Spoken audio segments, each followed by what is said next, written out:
G'day, the Las Vegas Grand Prix. It is a bone of contention. Some people love it, but many hate the race. Why? Well, there are a whole host of reasons. And can it redeem itself?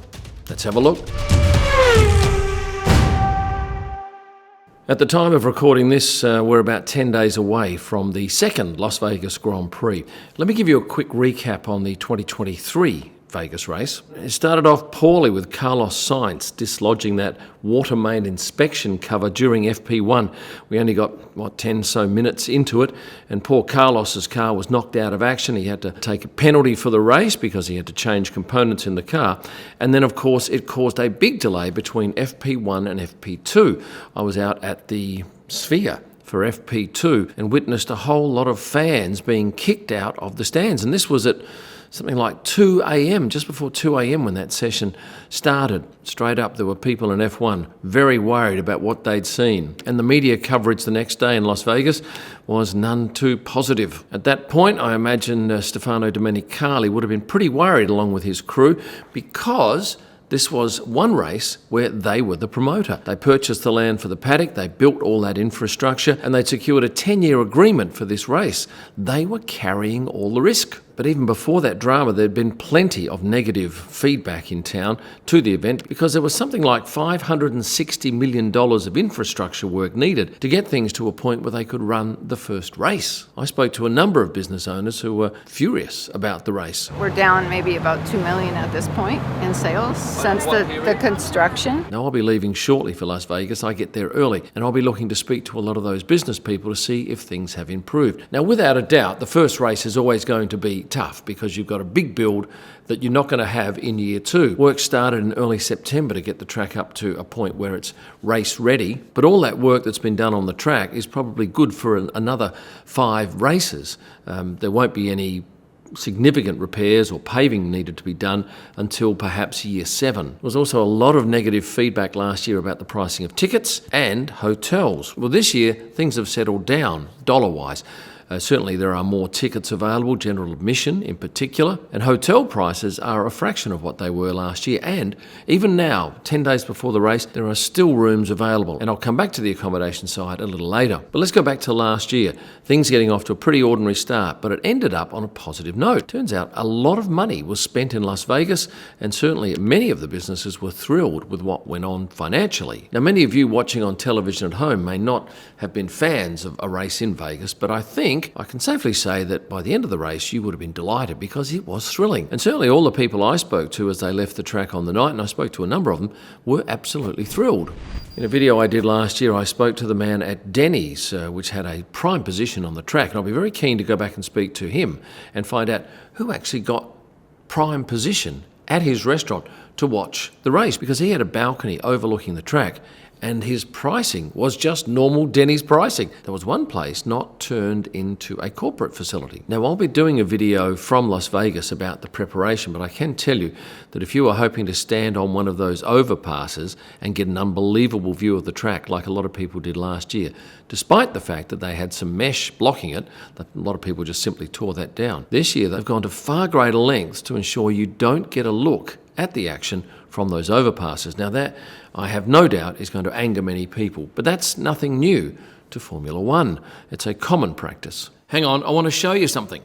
This is my Best of 2024 Special Edition book. It weighs 4 kilograms. It's huge. This is 100 pages, and it's not paper, it's card, it's heavy duty. Images from every race from round 1 to round 24. And while this is the cover print now, it may change in the last 3 races. But if you head to the shop right now at kimelman.com, order the special edition. Yours will be custom printed on the Monday after the Abu Dhabi Grand Prix and be with you in most countries before Christmas. And if your budget won't stretch to the big book, know that the mini coffee table book will also be available. And once again, this is not complete. This is just a test print, and it may be a different cover when you order. A couple of things about this year's race, which I think may turn some of the haters into admirers, will be the fact that there's every chance that Max Verstappen will win the title. And if you're watching this after the race, you'll know whether that was the case. But yeah, all he has to do is win on Saturday night in Vegas, and the title is his. Now, if I step back to last year, it was cool, but it wasn't savagely cold. This year, I'm seeing overnight lows around 4 degrees Celsius. Now, that is going to cause the teams quite some concern. I know that I've already got out some of my ski gear that I'll be taking along, and even some gloves. And if you're heading to the track too, you will need to dress for the cold desert weather.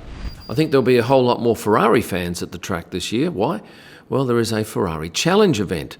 Last year, F1 was the only category to run on the track. This year that will change, and that will draw Ferrari drivers from around the country, I'll suggest. Going back to ticket pricing, there's no doubt there are a whole host of tickets still available for this event. Certainly in the corporate areas, there's plenty of availability, and I see Lewis Hamilton has just done a deal for a Lewis Hamilton package, which includes a whole lot of stuff and a pretty good value ticket. I also mentioned accommodation earlier. I had a quick flick around on hotels.com, and certainly this time last year there was virtually nothing available. Well, you can stay where I stayed last year at the Paris Hotel, 5 nights from the 19th to the 24th. It was a couple of grand US. Nobu, where I'm staying this year, that's about $7,400. Obviously a much better hotel, and pretty much on the track too. And the lowest priced accommodation I found today was this hotel at just $291 for 5 nights. A lot of you say that you just didn't like the race. It was a greedy cash grab. That was mentioned a few times. Well, certainly Formula One is a business. They need to make money. And what they see in Las Vegas is an opportunity to really make quite a mark and own the event. Personally, I love the event. I think it's great that you have all these hotels pretty much all within walking distance of the track that allow you to see a world-class event. And certainly last year, the organisers were thinking, well, we're going to price the same as, say, a Super Bowl or a Kentucky Derby. But a Super Bowl is a one-off event. There are 3 races in the US, so it's a little bit different. And yes, I agree with you. I thought the pricing last year was crazy. And even looking at some of those corporate packages now, they're right at the top end money-wise. You have to be doing very nicely to afford one of those. I think what happened last year too was a lot of non-fans, moneyed up people, thought, let's go and have a look and see what this is all about. And they spent the big money, and they came and they saw it, and perhaps they've got that out of their system. I mentioned this in an earlier video too, that this year I think there'll be more fans taking up the offer of those seats and grandstands, and I would expect the racing to be as keen and as exciting as it was last year. Getting back to the fact that this is a hated race by many, can things be turned around? I believe they can. I think it's going to take many more races for that to happen. But year by year, I imagine that those haters may well become those who tolerate the event and perhaps even turn into those who love the event. A couple of things I think they're going to need to do this year, and I hope I report next week when I'm in Vegas that they have sorted this out. The lighting in the paddock, very dark. Disappointing, I thought. They've missed a real opportunity. As I mentioned in an earlier video, there is an ice rink going in on the top of the pit building. Go figure. Who would have thought of that? And I imagine the Las Vegas Golden Knights will be doing some demonstrations up on that rink, maybe even getting Yuki Tsunoda to wear his jersey that he wore at a recent race. You might remember I mentioned the fact that he had that on and had no idea that that wasn't a team in Austin where he wore that jersey into the paddock. I think for sure the show that Las Vegas puts on will be something special. That is what they are renowned for, although they won't be doing anything like what they did last year on the Wednesday, where they present all 20 drivers to the crowd. That was a one-off. You won't be rolling up to your seats in the main pit straight to watch anything like that in 2024. On another matter, we won't have an American driver on the grid as we did last year. Logan Sargent, of course, was axed by Williams mid-season. I see he's just now trying out for an IndyCar seat with Meyer Shank Racing. This video here shows him doing his seat fitting today. Now, there is no seat for Logan for that team next year. He's just simply trying out. Could end up being a reserve driver, or maybe other IndyCar teams will monitor his success in the car at that trial on November 19. And if he's any good, perhaps he might get a gig there. And a couple of you have said on the comments on this post here that F1 road to IndyCar. Of course, IndyCar has been good to the likes of Roman Grosjean and also Marcus Ericsson, past F1 drivers. For me, I've got a 31-hour trip from Lancelin to Las Vegas next Saturday. I'll be doing a video on that too. I do envy my friends in the UK because their trips are something like 10 3/4 hours in the air and maybe 3.5 hours pre and post. But you will get a good travel video out of me for that journey. Las Vegas is known for its over-the-top opulence, lavishness, craziness, and I see Aston Martin have announced a $1 million package that gets you a whole host of things, including a 2025 Aston Martin Vanquish, which is worth $434,000, 20k of food and beverages, a 3-bedroom suite in a swanky hotel, and a whole lot of extras. Quite frankly, if they don't sell one, I don't think they'd be too bothered. I think it's more so the PR that comes with offering something of this magnitude, and quite frankly, it's going to appeal to very few people, isn't it? Maybe somebody who's just about to buy a car might stump up the extra, but if they don't sell one, they've certainly got plenty of free PR. My money is on more glamour, more excitement, more top racing at the 2024 Las Vegas Grand Prix, and I'll be very keen to see your comments below. Have any of you perhaps softened in your hatred of this race? Can you be turned? And if so, what will it take?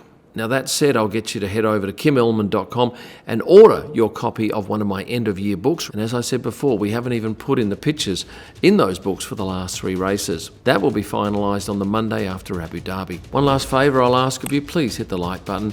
And if you haven't subscribed, why not? Come on, get with the program. And that's where you need to go for all the extras. Thanks for watching. And stay passionate.